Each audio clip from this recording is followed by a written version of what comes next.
It's another episode of The Weekender here on CNBC TV18, and while you binge OTT content on the weekend, we come to the office of Netflix to talk about their content strategy, their plans for India. We have with us the India content head, Monika Shergill. Let's go.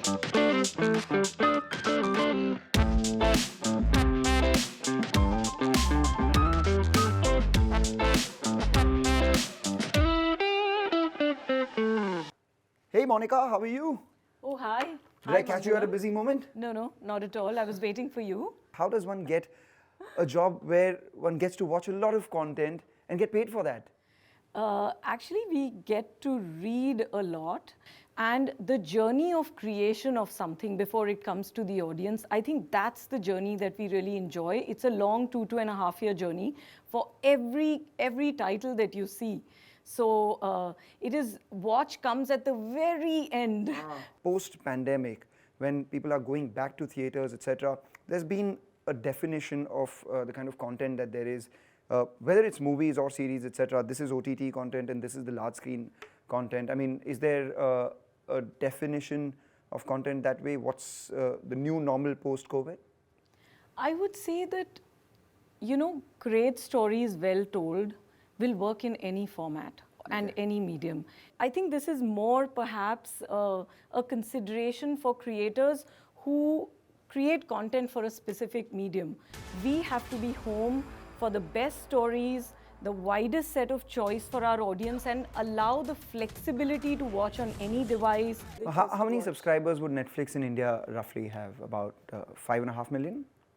I don't think we sort of, talk about the subscriber numbers, but I can tell you that we are way more than that. So in the pecking order, where does Netflix stand in terms of number of subscribers? We hold 1/3 of the SVOD market share, which makes us very clear sort of winners on entertainment content. We are, if you look at App Annie data, which is a third-party data, we have 50% more engagement than any other competitor. Right. And if you look at the last, I think few months of, again, App Annie data, we've had 150% increase in our app installs, which is multiple times more than any other service. The reason why I asked this question is just a couple of quarters ago, we had that comment from Reed Hastings saying that it's frustrating why there hasn't been the kind of fire that he expected in the Indian market or the Indian audience. Where did that come from, according to you? Yeah, actually, the comment got misinterpreted a lot. He did not say that he's frustrated. What he actually said was that it frustrates us that we have not been as successful in India, but we are leaning in there.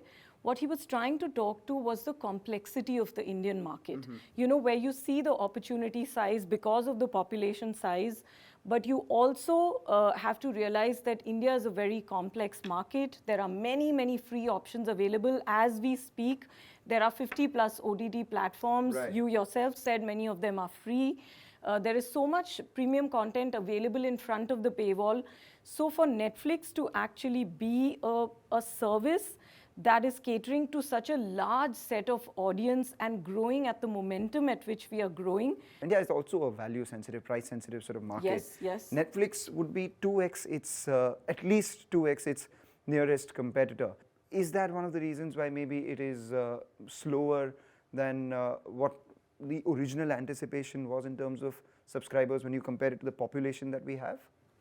I think we are not in the race to just add subscriber numbers by discounting the prices. We are a pure play entertainment service. There has been some conversation about Netflix advertising as well, right? They probably look at advertising as a form of revenue. Is that a possibility in India? See, we've announced a global ad offering, and I think it will be rolled out in a phased manner. It's a great way to get a larger set of people also to join in an optional way. How does one stop people from sharing passwords? I mean, what's the mechanism there? When you have sharing between households, then you have a problem of not being able to invest as much in creating great TV and films. Right. And I think that is what we are working on, of finding ways where people can still share easily and securely, but by paying a little extra. So what we are attempting to do is to just make that sharing more legitimate by getting subscribers to pay more for sharing if they want to share. What are your thoughts on regional language content in India, Hindi, English, and non-English international languages? I mean, how do the viewership patterns for that stack up in India? I think what happened during COVID is that a lot of people did a lot of experimentation on Netflix. So they were consuming content across multiple languages. I mean, we were always subbing and dubbing in more than 30 languages. I don't think that, you can go back to a pre-pandemic world where, the audience exposure was very limited. I think the audience has become discerning. They want to try new things. Language is a very, very big sort of value, South content has become very big also. So yeah, it's very interesting times. I do see a lot of posters around here as Yes. well about all your successful shows, etc. Such a creative space this is. Yes, it is. Actually, it's a fun space and creators feel the same when they come here. Let's see more of it then. Sure, absolutely. Let me take you around.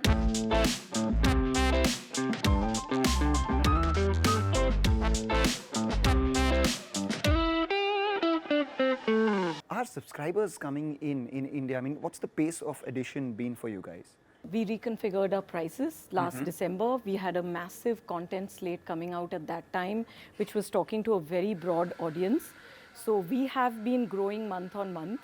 It's been an amazing momentum that we've had. In fact, we are one of the fastest growing markets within APAC, and we are one of the most robust contributors of subscribers to the global Netflix number. That's interesting because I remember the mobile plan that came was a world first for Netflix, and now globally as well, they're taking this example from India and implementing it there. But let's talk about content then, because I wanted to understand, what goes behind as a thought process when it comes to selecting content. How much of that is gut, how much of that is data, and how do you decide how much to pay for a certain piece of content?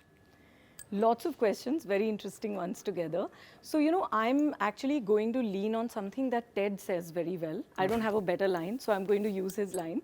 So he says gut, data, gut. Okay. Content is always a journey of starting with gut and ending with gut. And in between, you use the data to help inform your decisions better. For instance, crime is a very fast-moving genre. Wherever you see, there is lots more crime content happening because more people watch it, the audience size is larger for crime, so you tend to, choose a certain number of interesting, unique, fresh, thriller stories, mysteries, crime stories. And where budgets are concerned, the way I like to say it is, and the way I have these conversations with my team also, is that the size of audience should dictate the size of the budget. When you have larger audience sizes, that an idea talks to, then you have the ability to make them commercially viable also. When we speak about content, Netflix has been viewed as, a more urban sort of platform. What proportion of your subscriber base comes from the metros? How much of that comes from the non-metros, and how is that mix changing? I think we don't slice and dice it as metro and non-metro.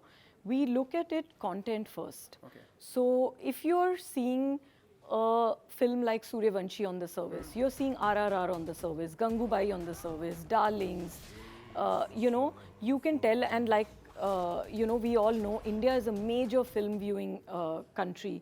So when you see such commercial blockbusters, coming on the service and doing well on the service, you get an idea that the watching of those films would be beyond the metros. Okay. And the audience that comes in then consumes your series, it consumes your docus also, it consumes international content in dubbed languages.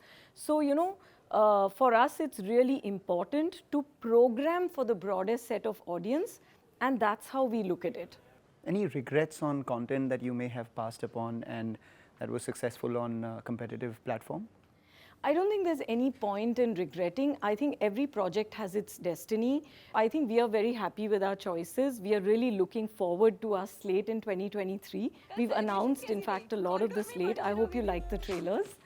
And so we are very excited about what, the next few months look like. The clamor for the word boycott has increased so much when it comes to films. How mindful are you guys of the possibility of something like that happening in the content that you guys produce? I think the boycott wave is so unpredictable that you can't plan for it. You really can't plan for it.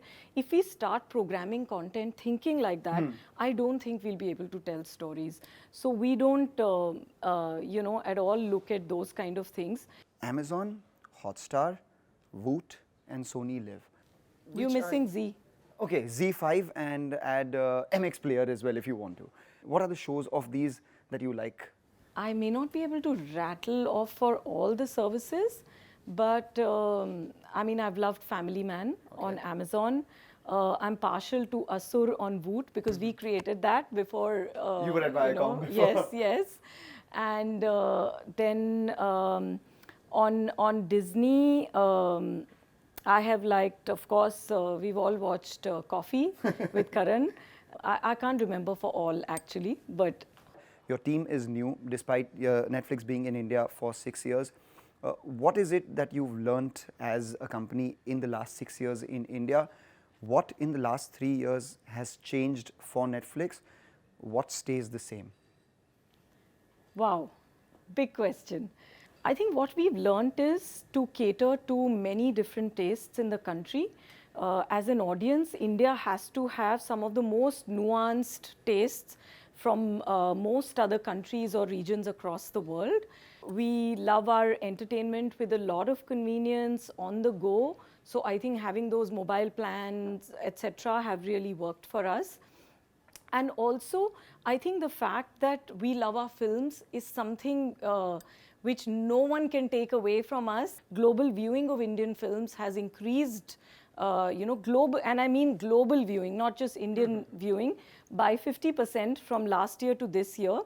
This new team that has come together, their goal is to really find the most defining series, for India in a multi-season format.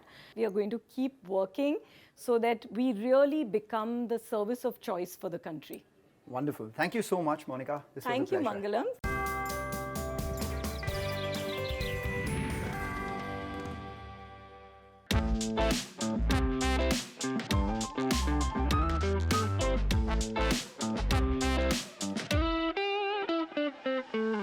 Welcome back. We've been talking about content platforms, etc. But let's talk about content creators. And I have with me Nikkhil Advani. I mean, who doesn't know Nikkhil Advani? Nikkhil, you've been around for what, 25 years now, over 25 years. You've seen it all, the first wave of multiplex cinema, you've seen single screens and now the OTT platforms constantly churning content out. What, according to you, has been the biggest change in the way content is perceived as good or bad? Audiences. What has changed in that? Audience perception, audience taste, opening up of the internet, social media. Our competition is not, my competition is no longer my peers, my contemporaries, my friends who are making films or content. It's the world, everything. And so audiences are constantly challenging you to make things more, whether it's real, bigger, visually more appealing, scale, everything. Yeah, so your competition is not just your peers, your competition is the attention of the audience, which is being taken away by so many distractions, etc. So as producers, then what do you do in specific to keep in times or keep in step with the times that there are? I mean, what are the tools that you deploy? See, I don't know what other producers do, but at MA Entertainment, what we like to constantly think about is disruption. I think that has been a big mantra as far as what we have seen. Audiences where nobody would have made a film like D-Day. We made a film like D-Day. I love that film, by the way. I have to Thank tell you so that. much. So yeah, but that same film, I went to every single studio to pitch the film to every single studio. Nobody wanted to do it. I had to sell my house in Alibag so I could make the film. I made the film. and then suddenly everybody wanted to make D-Day Part 2. Everybody wanted to make D-Day Part 2. So disruption, like what I was saying, I think that whenever in the industry per se, anybody has tried to do something which is off the beaten track, you'll be surprised it has worked. You know, people like to say Yash Chopra is king of romance and king of love stories, etc., etc. But see his earlier films, right? I mean, of course there was Daag and there was Kabhi Kabhi, but there was Diwar, there was Trishul, there was Kalapathar, there was, so he's always been disrupting. He has always been disrupting. Lagan was a disruptor. Yes. Like D-Day, you said until it became successful, no one wanted to touch it. Thereafter, everyone wanted to do similar stuff.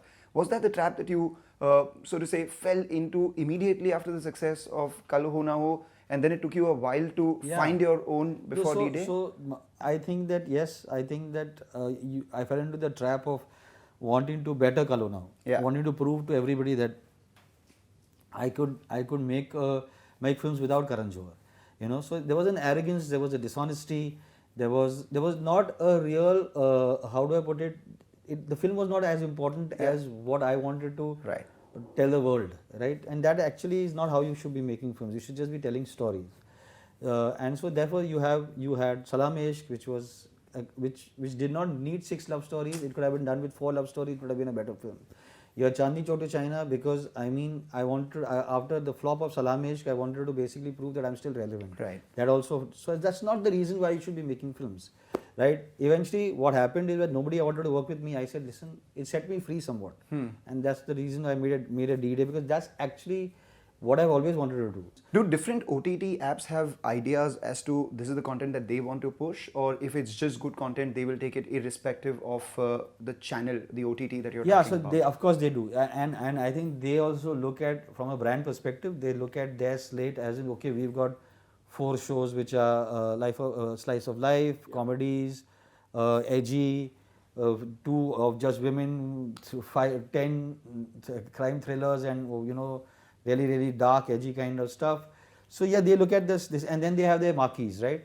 I think that what we at MA we pride ourselves on is that being able to stretch the rupee. How mindful are you of the contents of the story that you're going to say, and the impact that it may later have on the socio-cultural situation that we're in right now, because there is a serious boycott culture, etc. We are very clear that this is what we are allowed to say and what we will stretch, right? And we work within those parameters. Also, we work very closely with the standards and practices S&P teams of our platforms and our studios, right? And whenever they see, the thing is that we are not here to provoke. Exactly. And I don't think that we want to be provocative at all. And I'll be very honest with you, at one point we felt that as a director, I felt that my creativity is being curbed. And I was very adamant, and I said, listen, I don't care. This is freedom, this country needs freedom of expression. I'm here, it's my right to freedom of expression, etc., etc. And then when they sat down and explained to me that people might get offended by certain things, because they don't understand the nuance with which possibly that you are approaching a character, a storyline, a layered scene, etc., etc. So I thought about it, and very interestingly, somebody told me that samajhdar ke liye ishara kafi hai. A lot of the films that are being churned out are actually not doing the numbers. Is it because of the quality of the films, or is it because of the post-pandemic behavior where people don't want to go to theatres? It's both. Audiences change. Audiences have perception has changed. Actually, 3 things. Audiences perceptions have changed. They, like I said, they are watching content now. They are not only watching Hindi content. Yeah. The person who used to watch Hindi films has not watching Hindi content, because we ran out of Hindi content during the pandemic and during lockdown. So they started watching regional cinema, and they said, wow, this is connecting, this is great. Then you have the rest of the world. So the audience content is changing, number 1. Number 2, and very importantly, Hindi cinema and the Hindi film industry stopped making good films. Right? We are also part of it. Right? We also, somewhere or the other, were not pushing the boundaries in terms of content, and now we've corrected that. And I think the Hindi film industry has corrected that. And number 3, most importantly, it's very expensive to go to the theatre. Post the pandemic and post the lockdown, it has become very difficult for a family middle class family to basically turn around and say, hey, picture ke liye chalte hain. Yes. They have to think about it. They have to think about, okay, this is a special occasion. I am willing to spend upwards of 2,000 to 3,000 rupees to go and watch the film, which I can wait for 6 weeks, right? It will come into the theatres. Which I'm not getting guaranteed that it has going to give me value for money. So the restaurants are full, the bars are full, the shopping malls are full, the cinema halls are empty. Because there is no guarantee for value for money. The minute you can guarantee value for money, Brahmastra, Yes. people flock to the theatres. What would be your, thesis on what kind of content will go in each of these places? Will it be, OTT only content for certain, a certain sensibility of content will be OTT only, a certain sensibility will be movies only, a certain sensibility will be cell phone only? Yeah, so I think that the so-called blurred lines between cinema, OTT, middle of the road cinema, big ticket films, those blurred lines will now become more and more, how do I put it? Sharper. Defined. Yes. Very, very well defined.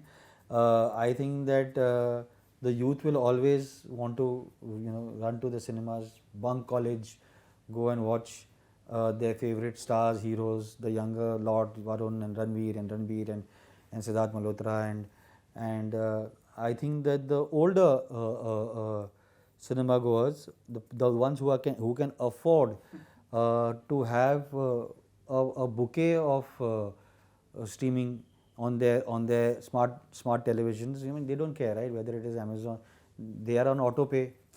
It's just they don't, and they'll wait, and then there'll be the big ticket guys, right? Where everybody will be going for the event kind of stuff, right? So I think that those lines will get more and more defined now. That was rather insightful. Thank you so much, Nikkhil. Thank you so much. Thank you for having me.